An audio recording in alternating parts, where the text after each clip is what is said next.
Hello students, आज हम लोग डिस्कस करने वाले हैं AITS 13 chemistry portion P block 13-14 group. ठीक है, इसमें देखिए पहला क्वेश्चन है 47, जिसमें आपको आयनाइजेशन इंथैल्पी बताना है ग्रुप 13 का।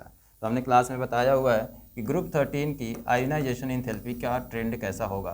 तो याद रखिएगा, बोरॉन के बाद एल्यूमिनियम का कम होगा, एल्यूमिनियम से जैसे गैलियम पे जाएगा तो गैलियम का ज़्यादा हो जाता है क्योंकि साइज़ छोटी हो जाती है, और गैलियम से इंडियम की तरफ जाएंगे तो इंडियम का जो है कम हो जाता है। फिर इसके बाद इंडियम से थैलियम पे जाएंगे तो थैलियम का बढ़ जाता है। ये थोड़ा सा एक्सेप्शनल है कि ऐसा होता है देखने को। वैसे नॉर्मली अगर बात करें तो ionization enthalpy down the group जाने पे कम होता है, रीज़न साइज बढ़ जाती है। तो एक रिलेशन याद रखिएगा इसमें, ionization enthalpy inversely proportional to size, ये हमेशा याद रखिएगा। और ये हमारा थोड़ा सा एक्सेप्शनल है जिसमें हमको याद रखना है। ठीक है, क्लास में बताया हमने क्या क्या एक्सेप्शन है इसमें। ठीक, तो 47 का देखिए, तो 47 का जो आंसर होगा इसमें वो होगा फोर्थ ऑप्शन।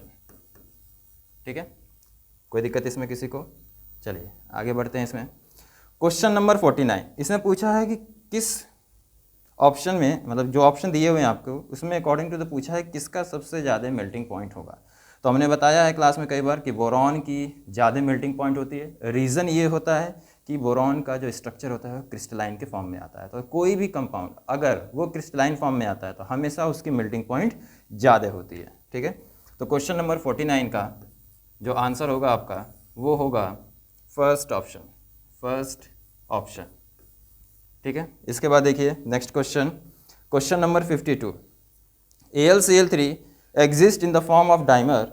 इसने बोला है कि अगर AlCl3 को एसिडिफाइड एक्वस सोल्यूशन में डालते हैं तो क्या बनेगा। तो इसमें याद रखिएगा दो चीज़ें हम बता रहे हैं, दो चीज़ें हमेशा याद रखिए, दो चीज़ें हमेशा याद रखिएगा इसमें कि अगर एल्यूमिनियम का रिएक्शन नॉर्मल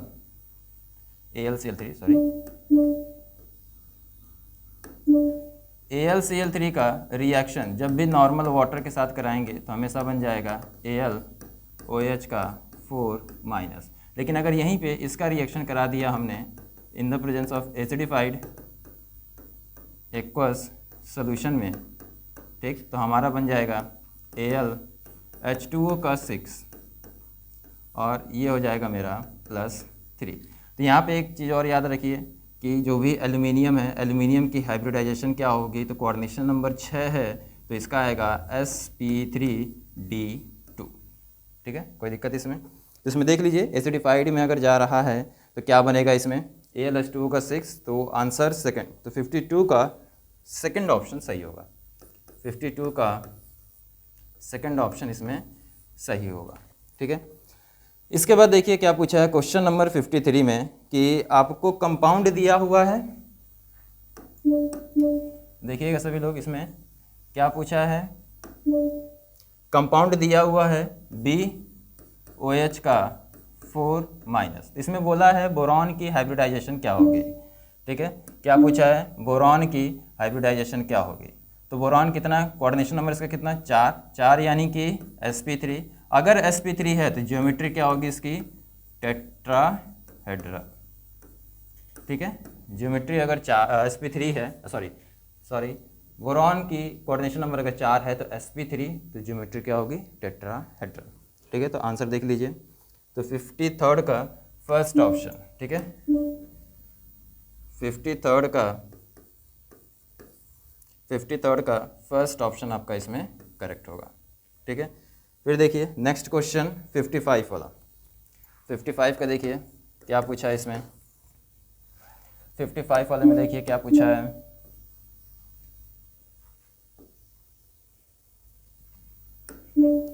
$55 में देखिए क्या पूछा है, कौन सा ऑक्साइड एसिडिक इन नेचर है। तो क्लास में हमने कई बार बताया है, फिर से बता देते हैं। देखिए B2O3, अगर B2O3 है तो भाई ये कैसा है, नॉन मेटल, और नॉन मेटल का जो ऑक्साइड होता है वो हमेशा कैसा होता है, एसिडिक। कैसा होगा, एसिडिक होता है। और देखिए क्या ऑप्शन दिया है, Al2O3। तो याद रखिएगा इसका नेचर होता है एम्फोटेरिक। ठीक, इसके बाद देखिए Ga2O3 और In2O3। तो Go2O3 की बात करें और इंडियम In2 O3। तो इंडियम का याद रखिएगा, ये होता है बेसिक, क्योंकि मेटल है तो मेटल के ऑक्साइड हमेशा कैसे होते हैं, बेसिक। गैलियम की बात करें तो गैलियम भी क्या होगा मेरा, एम्फोटेरिक होगा, ठीक है। तो इसमें क्वेश्चन में पूछा है कि कौन सा एसिडिक है, तो ऑप्शन मेरा कौन सा हो गया, B2O3। तो 55 का फर्स्ट ऑप्शन याद रखिएगा, 55 का first option acidic nature B2O3, यानी कि बोरिक एनहाइड्राइड। कोई दिक्कत? चलिए इसमें देखिए आगे 55 के बाद 57 पूछा है। अच्छा इसमें देखिए हम इसको एक्सप्लेन कर दे रहे हैं। इसमें दिया हुआ है BCl3 और AlCl3। क्या दिया हुआ है, BCl3 और AlCl3, ठीक है भाई। इसका ऑक्टेट कंप्लीट नहीं है बोरॉन का। टोटल इलेक्ट्रॉन की अगर बात करें तो कितने आ रहे हैं इसमें, 6। भाई अगर 8 हो जाएगा तो ऑक्टेट कंप्लीट हो जाएगा, तो स्टेबल हो जाएगा।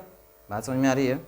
तो इसमें बोला है आपसे कि कौन सा, यानी कि अगर इसमें बोलें कि भाई इसका 6 है, इसका भी 6, तो अपना ऑक्टेट कंप्लीट करने के लिए अगर कोई इलेक्ट्रॉन दे रहा है इसको, तो उस केस में इलेक्ट्रॉन ये एक्सेप्ट करेगा, और जो भी इलेक्ट्रॉन एक्सेप्ट करता है उसे हम लोग बोलते हैं लुईस एसिड।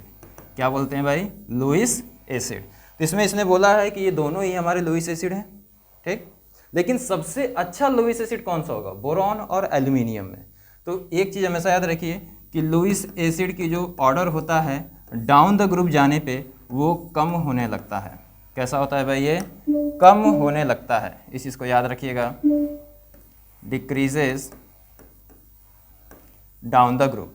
तो अगर बात करें तो बोरॉन के बाद एल्यूमिनियम आएगा, तो भाई एक चीज़ तो स्टेटमेंट सही है कि BCl3 और AlCl3 लुईस एसिड हैं, लेकिन दोनों में से सबसे अच्छा लुईस एसिड कौन सा होगा, तो इन दोनों में से सबसे अच्छा लुईस एसिड होगा बोरॉन, फिर इसके बाद एल्यूमिनियम। तो आंसर उसी के अकॉर्डिंग लगाना है कि कौन सा स्टेटमेंट सही है। तो फर्स्ट ऑप्शन देखिए इसमें, BCl3 and AlCl3 both are Lewis acid, ठीक है, and BCl3 is stronger than AlCl3। ये भी बात सही है भाई कि ये स्ट्रॉन्गर लुईस एसिड होगा एज कंपेयर टू AlCl3 के। तो 57 में फर्स्ट ऑप्शन, ध्यान दीजिए सभी लोग, 57 में फर्स्ट ऑप्शन आपका ये करेक्ट होगा। कोई दिक्कत इसमें किसी को? चलिए आगे बढ़ें इसमें। चलिए इसके बाद देखिए 57 के बाद question number 59, which of the following acts as an oxidising agent. इसमें दिया हुआ है Tl+3 वाले स्टेट में है। क्वेश्चन नंबर 59 देखिए इसमें, which of the following acts as an oxidising agent, oxidising agent की तरह। तो देखिए भाई Tl+3 में, ठीक, फिर इसके बाद B+3 में, बोरॉन +3 में है, एल्यूमिनियम +3 में। तो एक चीज़ हमेशा याद रखिएगा, जो चीज़ हम बताने जा रहे हैं, ऑक्सीडेशन स्टेट बात करें ग्रुप 13 का, तो एक ये 2 शो करता है, एक +3 शो करेगा और एक +1। +3 की बात करें तो डाउन द ग्रुप जाने पे कम होता है, कम स्टेबल, ठीक, और वहीं पे +1 डाउन द ग्रुप जाने पे ज़्यादा स्टेबल। बात समझ में आ रही है? तो यानी कि +1 की बात करें तो थैलियम जो कि सबसे नीचे है, ये +1 में ज़्यादा स्टेबल होता है। कैसा होता है? +1 में ज़्यादा स्टेबल होता है। और यही बात करें Tl+3, तो +3 थैलियम अगर बनाता है तो less stable as compare to +1 के। तो स्टेबल की अगर कंडीशन बात करें तो +1 में ज़्यादा स्टेबल थैलियम, +3 में लेस स्टेबल। इसी के अकॉर्डिंग क्वेश्चन का आंसर बताना है। जैसे कि यहाँ पे आपको दिया हुआ है थैलियम +3, तो ये ज़्यादा स्टेबल किस में होगा?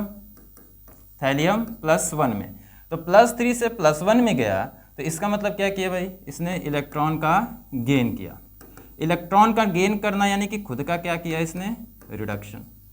अगर ये खुद का रिडक्शन करेगा तो दूसरे का क्या करेगा भाई? ऑक्सीडेशन। तो जो भी दूसरे का ऑक्सीडेशन करेगा तो वो कहलाएगा अच्छा ऑक्सीडाइजिंग एजेंट। क्या ये बात समझ में आ रही है? कोई दिक्कत इसमें? तो इसमें जो आंसर होगा कि कौन सा सबसे अच्छा ऑक्सीडाइजिंग एजेंट की तरह काम करेगा, तो वो होगा थैलियम +3। तो 59 में फर्स्ट ऑप्शन आपका करेक्ट होगा, ये याद रखिएगा, ठीक है। इसके बाद देखिए 61 में, 61 का देखिए सभी लोग क्या दिया हुआ है? विच of the following group 13 elements has the highest density. Density की बात कर रहा है, डाउन द ग्रुप जाने पे डेंसिटी बढ़ती है, ठीक है। रीज़न क्या होता है? नंबर ऑफ प्रोटॉन्स बढ़ते हैं, और नंबर ऑफ प्रोटॉन्स ही हमारे मास को डिफाइन करते हैं, ठीक है। तो डाउन द ग्रुप जाने पे हाईएस्ट डेंसिटी की बात कर रहा है, तो वो सिंपल सी बात है, इसमें दिया हुआ है थैलियम। तो 61 का जो आंसर होगा, 61 का जो आंसर होगा वो होगा फोर्थ ऑप्शन। ठीक है, कोई दिक्कत इसमें किसी को? चलिए इसके बाद देखिए क्वेश्चन नंबर 63 क्या दिया हुआ है। एल्यूमिनियम का रिएक्शन कराया हमने डाइल्यूट HCl और कंसनट्रेटेड NaOH के साथ, तो वो कौन सी गैस लिबरेट करती है? तो हमेशा याद रखिएगा कि जब भी एल्यूमिनियम का रिएक्शन कराते हैं HCl के साथ, ठीक, एसिड के साथ कराएंगे एक बार, तो ये बनेगा AlCl3 और H2 गैस रिलीज करेगा। ठीक, और यहीं पे एल्यूमिनियम का रिएक्शन NaOH के साथ करा दिया हमने, तो ये बन जाएगा AlOH का 4 माइनस, और यहाँ बन जाएगा मेरे पास प्लस H2 गैस। ठीक है, ये बनता है यहाँ पे। ठीक, तो यहाँ पे दिख रहा है कौन सी गैस रिलीज हो रही है भाई? H2 gas. एसिड के साथ भी और बेस के साथ भी करा रहे हैं तो क्या रिलीज हो रहा है? H2 gas. तो देखिए इसमें कौन सा ऑप्शन है, तो 63 का थर्ड ऑप्शन है H2 गैस और H2 गैस। तो 63 का जो आंसर होगा वो आपका होगा third option, H2 gas and H2 gas release करता है। ठीक है, अच्छा इसका नाम देखिएगा, क्या नाम होगा इसका? इसको हम बोलते हैं, इसे यहाँ पे सोडियम हमारा लग जाता है, जो इसके साथ कॉम्प्लेक्स कंपाउंड बनता है, तो सोडियम लगेगा तो इसका नाम हो जाता है सोडियम टेट्रा। टेट्रा इसलिए क्योंकि 4 है, और OH लगा हुआ है तो हाइड्रोक्सो एल्यूमिनेट थर्ड, ये इसका नाम होता है sodium tetra hydroxo aluminate third. ठीक है, तो इसमें 61 का हो गया। 63 का जो आंसर होगा वो third option H2 and H2 gas. ठीक है, इसके बाद देखिए क्या पूछा है इसमें। इसके बाद देखिए क्वेश्चन नंबर 65 देखिए इसमें 65 देखिए, the anomalous properties of boron और ड्यू टू, तो एनोमलस प्रॉपर्टीज जो बोरॉन की है with respect to their elements. ठीक है, जैसे कि boron, aluminium, gallium, indium, thallium, इन सब के रिस्पेक्ट में अगर बात करें तो बोरॉन थोड़ा सा एनोमलस अलग बिहेवियर शो करता है। रीज़न क्या होता है? एक तो उसकी साइज़ छोटी होती है, दूसरा इलेक्ट्रोनिगेटिविटी उसकी ज़्यादा होती है, तीसरा कि उसकी आयनाइजेशन एंथैल्पी कैसी होती है? ज़्यादा होती है। ठीक है, साइज़ छोटी होने की वजह से आई कैसा होता है? ज़्यादा हो जाता है। और एक और चीज़ कि उसके पास वैकेंट d ऑर्बिटल नहीं होता है। ठीक है, तो मैक्सिमम ज़्यादा से ज़्यादा अगर वो बॉन्ड बनाना चाहेगा तो वो 4 ही बना सकता है। ठीक है, तो इसमें बोला हुआ है कि the anomalous properties of boron और ड्यू टू, तो पहला option exceptionally small size and ionic size, ठीक है ये सही है। हाई आयनाइजेशन एंथैल्पी, ये भी बात सही है, अभी हमने बताया। थर्ड ऑप्शन दिया हुआ है absence of d orbital in its valence shell, ये भी बात सही है। और फोर्थ ऑप्शन दिया है ऑल ऑफ द अबव, यानी कि ये तीनों ही स्टेटमेंट मेरे सही हैं 65 में, तो आंसर हो जाएगा फोर्थ ऑप्शन, 65 का फोर्थ ऑप्शन। ठीक है, कोई दिक्कत इसमें किसी को? आगे बढ़ते हैं। देखिए 67 में पूछा है the correct order of ionisation enthalpy. Group 14 का इसने ऑर्डर बोला हुआ है, IE का ऑर्डर बताना है ग्रुप 14 का। ठीक है, तो इसमें हमेशा याद रखिएगा कार्बन का सबसे ज़्यादा, फिर सिलिकॉन, फिर इसके बाद जर्मेनियम, फिर इसके बाद लेड आ जाता है, और फिर लास्ट में टिन। लेड का बढ़ जाता है एज़ कम्पेयर टू टिन के। रीज़न ये होता है due to inert pair effect. Inert pair effect लगने की वजह से लेड की IE as compare to tin थोड़ी सी बढ़ जाती है। तो इसमें ऑप्शन कौन सा होगा? 67 का फोर्थ ऑप्शन। ठीक है, 67 का फोर्थ ऑप्शन आपका इसमें करेक्ट होगा, 67 का फोर्थ ऑप्शन, याद रखिएगा सभी लोग। ठीक है, इसके बाद देखिए क्वेश्चन नंबर 69। क्वेश्चन नंबर 69 में देखिए इसने बोला है, इसमें आपसे बोला है the variation in element to element bond energy follows the order. ठीक है, तो ये तो आपके NCERT में दिया हुआ है, एलोट्रोप्स वाले टॉपिक के जस्ट ऊपर में इसने बताया है, एक टेबल दिया हुआ है, उसमें दिया हुआ है कि carbon carbon, silicon silicon, germanium germanium, tin tin, lead और लेड। तो जब ये इन दोनों के बारे में बात कर रहा है कि बॉन्ड एनर्जी कैसा होगा, तो कार्बन कार्बन का हमेशा ज़्यादा होगा, फिर इसके बाद सिलिकॉन सिलिकॉन का, फिर जर्मेनियम जर्मेनियम का, फिर टिन और टिन का, फिर लेड और लेड का। तो इसमें देखेंगे तो 69 में फर्स्ट ऑप्शन। ठीक है, याद रखिएगा 69 में फर्स्ट ऑप्शन, बॉन्ड एनर्जी बढ़ जाती है। रीज़न ये होता है साइज़ छोटी होती है, साइज़ छोटा होगा तो भाई बॉन्डेज छोटा होगा, बॉन्डेज छोटा होगा तो बॉन्ड एनर्जी बढ़ जाती है। बात समझ में आ रही है सबको? ठीक है, इसके बाद देखिए question number 71। Question number 71, question number 71, ठीक है। देखिए इसमें क्या दिया हुआ है, the most commonly used reducing agent is, reducing agent की तरह कौन सा काम करेगा। तो इसमें देखें तो आप अगर देख पा रहे हैं तो आंसर आपका जो फोर्थ होगा उसी को एक्सप्लेन कर दे रहे हैं। SnCl2 है, क्या दिया हुआ है, SnCl2, SnCl2। इसमें अगर चेक करें आप तो टिन पे क्या आ रहा है ऑक्सीडेशन स्टेट +2, और हमें अच्छे से पता है कि टिन जो है ज़्यादा स्टेबल किस में होता है, +4 में। टिन हमारा किस में ज़्यादा स्टेबल होगा, +4 में। तो अगर इसमें हम बात करें +2 से +4 में जाएगा, स्टेबल वाली कंडीशन में जाएगा, तो इस केस में इलेक्ट्रॉन क्या किया इसने, लूज़ किया। अगर इलेक्ट्रॉन लूज़ किया यानी खुद का क्या किया इसने, ऑक्सीडेशन। और अगर खुद का ऑक्सीडेशन करेगा ये, तो टिन इस केस में कैसा काम करेगा भाई, दूसरे का क्या करेगा, रिडक्शन, यानी कि सबसे अच्छा रिड्यूसिंग एजेंट कहलाएगा, ठीक है। बाकी जो 3 ऑप्शन है वो सही हैं। SnCl4 दिया हुआ है, +4 में स्टेबल है तो कुछ भी नहीं काम करेगा। लेड की बात करें +2 में स्टेबल है। एल्यूमिनियम की बात करें +3, वो भी स्टेबल है, ठीक है। ऑक्सीडेशन स्टेट के रिस्पेक्ट में बता रहे हैं कि स्टेबल और अनस्टेबल कौन सा है, ठीक। तो 71 का इसमें आंसर हो जाएगा फोर्थ वाला, ठीक है। 71 का जो आंसर होगा वो हो जाएगा फोर्थ ऑप्शन, ठीक। कोई दिक्कत इसमें किसी को। नेक्स्ट देखिए इसमें, ऑन डिसेंडिंग ग्रुप 14, ग्रुप 14 में नीचे जा रहे हैं तो क्या होता है, देखिए अभी हमने थोड़ी देर पहले बताया है ऑक्सीडेशन स्टेट के रिस्पेक्ट में कि +4 और +2, ध्यान दीजिएगा। ग्रुप 14 की अगर बात करें तो 2 ऑक्सीडेशन स्टेट शो करेगा, एक +4 होगा और एक +2 होगा। +4 की बात करें डाउन द ग्रुप जाने पे कम स्टेबल, ठीक। और यहीं पे +2 क्या होगा, डाउन द ग्रुप जाने पे ज़्यादा स्टेबल, ठीक। तो इसमें देखिए आंसर क्या दिया हुआ है आपका, stability of the +4 oxidation state decreases, stability of the +2 oxidation state increases. बात सही है भाई। Tendency of the inert pair effect decreases, ऐसा कोई ऑप्शन नहीं है, ऐसा कोई बात ही नहीं है इनर्ट पेयर इफेक्ट का। ऑक्सीडेशन स्टेट के बारे में बोला है तो आपके फर्स्ट ऑप्शन सेकंड ऑप्शन दोनों ही सही है, यानी कि 77 का फोर्थ ऑप्शन, 77 का फोर्थ ऑप्शन इसमें रहेगा, ठीक है। 77 का फोर्थ ऑप्शन, ठीक है। बात समझ में आ रही सबको। चलिए इसके बाद देखिए 77 हो गया। फिर इसके बाद देखिए question number 80, carbon the first member of group 14 shows N anomalous behaviour because, अभी इसके पहले जो है कुछ क्वेश्चन किया था हमने, ठीक है, बोरॉन के ऊपर एक्सेप्शनल बिहेवियर का।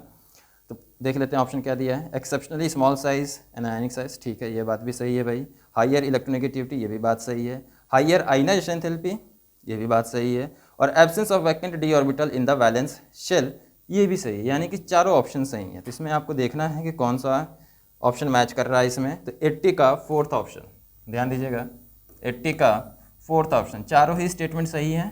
तो इसमें आप जो है option number fourth, first second third and fourth चारों ही सही है, ठीक है।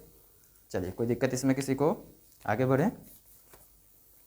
चलिए क्वेश्चन नंबर 85, क्वेश्चन नंबर 85, इसमें देखिए क्या दिया हुआ है, graphite is soft while diamond is hard because, graphite soft होता है, डायमंड हार्ड होता है, क्यों। तो अगर बात करें ग्रेफाइट का तो लेयर बाय लेयर होता है, ठीक है। और वहीं पर डायमंड की बात करें तो 3D नेटवर्क सॉलिड स्ट्रक्चर बनाता है, जिसकी वजह से वो सॉलिड के फॉर्म में होता है। और लेयर बाय लेयर होने की वजह से ग्रेफाइट जो है स्लिपरी इन नेचर होता है, थोड़ा सा वो सॉफ्ट हो जाता है। क्वेश्चन नंबर 85 में इसमें ये दिया हुआ है, graphite is soft while diamond is hard because, reason ये होगा इसमें कि एक तो ग्रेफाइट हमारा लेयर बाय लेयर होता है, लेयर बाय लेयर अरेंज होता है। और यहीं बात करें डायमंड के बारे में तो डायमंड हमारा जो है 3D नेटवर्क सॉलिड स्ट्रक्चर बनाता है, ठीक है। इसकी वजह से जो है हमारा डायमंड हार्ड होता है और ग्रेफाइट थोड़ा सा सॉफ्ट होता है, ठीक है। तो इसमें अगर ऑप्शन मैच करेंगे आपसे तो इसमें अगर आप ऑप्शन देखेंगे तो 85 का third option, graphite is planar layered solid while diamond is 3D giant network solid, ठीक है। इलेक्ट्रोड्स के क्वेश्चन हैं, आते हैं इलेक्ट्रोड्स के क्वेश्चन, ठीक है। तो 85 का जो है थर्ड ऑप्शन, 85 का थर्ड ऑप्शन ये आपका जो है इसमें होगा। क्वेश्चन नंबर 75 देखिए, विच of the following is most acidic, acidic बोला है तो हम चारों ऑप्शन को बता दे रहे हैं कौन कौन से नेचर होंगे। जैसे कि इसमें दिया हुआ है PbO2, ठीक है। PbO2 की बात करें तो ये होता है मेरा एम्फोटेरिक, ठीक है, क्लास में कई बार बता चुके हैं। एम्फोटेरिक। यहीं पे साथ में आप ये भी याद रखिए SnO2 भी एम्फोटेरिक होगा और SnO भी हमारा एम्फोटेरिक होगा। और एक चीज़ याद रखिए PbO भी, ये चारों ही हमारे कैसे होंगे, एम्फोटेरिक होते हैं। इसमें बचा SiO2, तो SiO2 ये हमारा जो है एसिडिक होता है, ठीक है, क्या होगा, एसिडिक होगा। 75th का तो आंसर क्या हो जाएगा भाई, 75th का आंसर हो जाएगा सेकंड ऑप्शन, ठीक है, 75th का जो आंसर होगा वो हो जाएगा सेकंड ऑप्शन, ठीक है।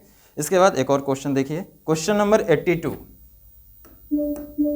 Question number 82,